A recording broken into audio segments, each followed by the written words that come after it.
Today I'm going to be forging out a simple traveler. This is the basic blacksmithing and wheelwrights measuring tool.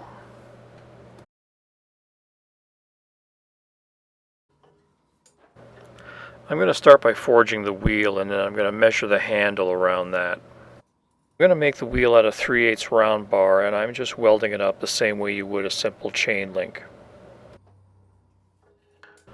The size of the wheel doesn't matter, just make whatever looks right for you. I prefer a wheel that's slightly smaller just because it's easier to get around tight curves and to maneuver around the work that I'm doing. A wheelwright just needed to measure long tires, so he preferred a wheel that was quite a bit larger.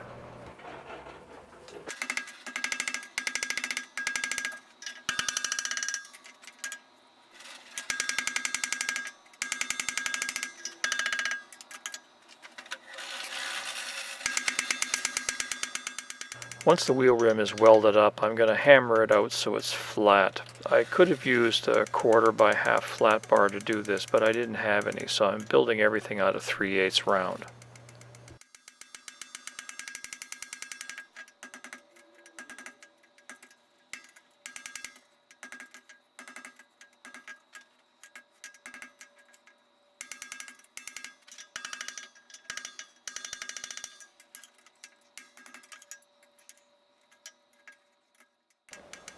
The center spoke of the wheel is also made by flattening out a short length of 3/8 round bar. I'm bending the ends into a sharp corner just so I have a little bit more of an area to put a scarf, and it just makes a little nicer transition into the wheel.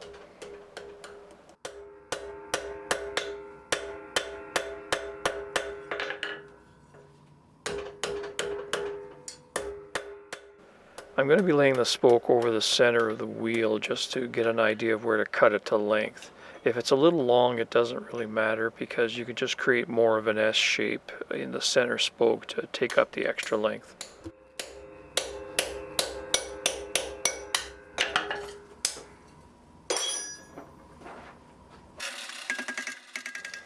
And then I'll just do the same thing to the other side of the center spoke. This time the bend goes in the opposite direction.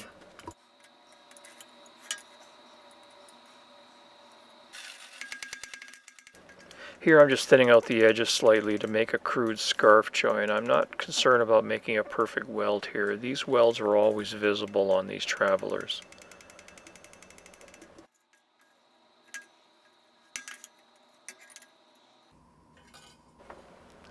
I'm just going to use a pair of vice grips to hold everything in place while I make the first weld.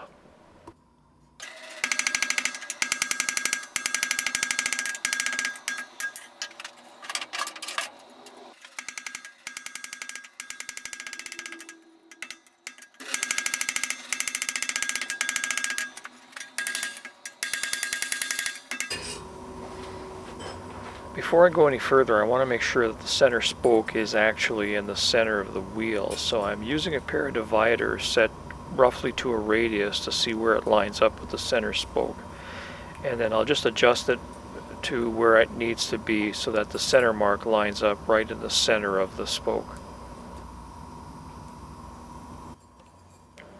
I've drilled out the location of the center hole just to make sure that there's no mistake when I go to punch out that hole. I don't want to mistake a hammer mark for a center punch mark. These travelers were usually pretty crudely made, but if the center is too far off, they are kind of awkward to use.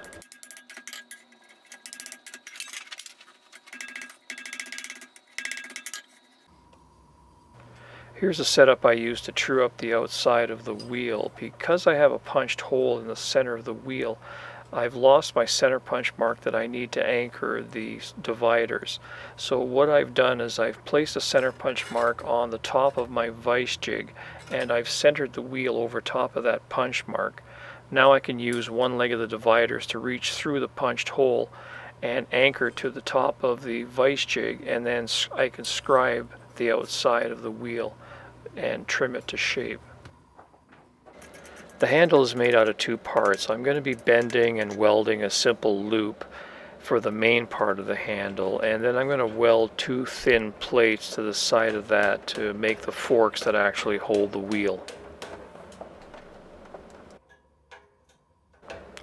This overlap is going to give me a little more material that I need for the weld area for the two side plates.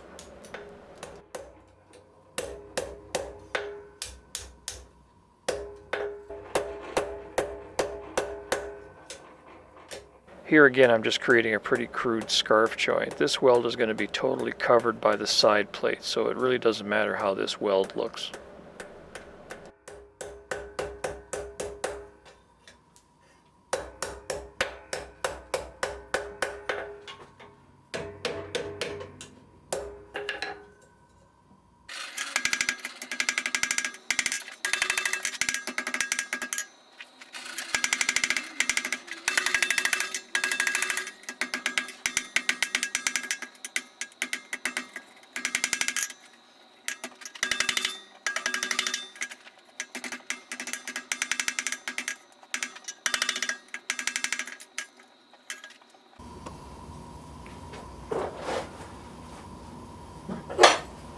Now I'm ready to weld the side plates to the handle. I've left the side plates as one piece just to make it easier to deal with, and then I've just lashed everything together with a piece of wire to hold it together in the fire.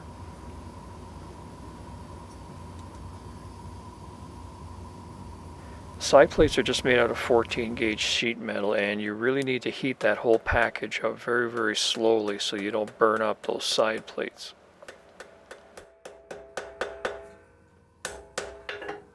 For the first weld, I'm just concerned about tacking the top of the side plates to the handle, then I can remove the wire. And then I put everything back in the fire before I lose too much heat, and then go for a second and third weld to clean it all up.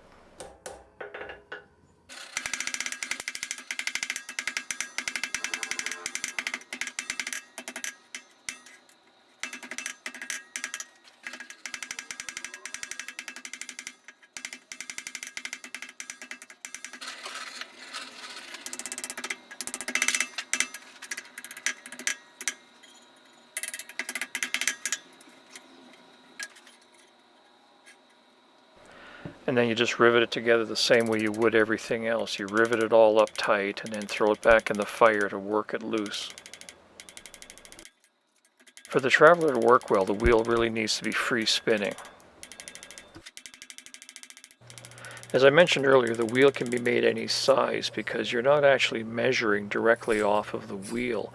You're simply rolling it along a piece and counting the number of revolutions and then transferring those same number of revolutions to the workpiece to get your measurement.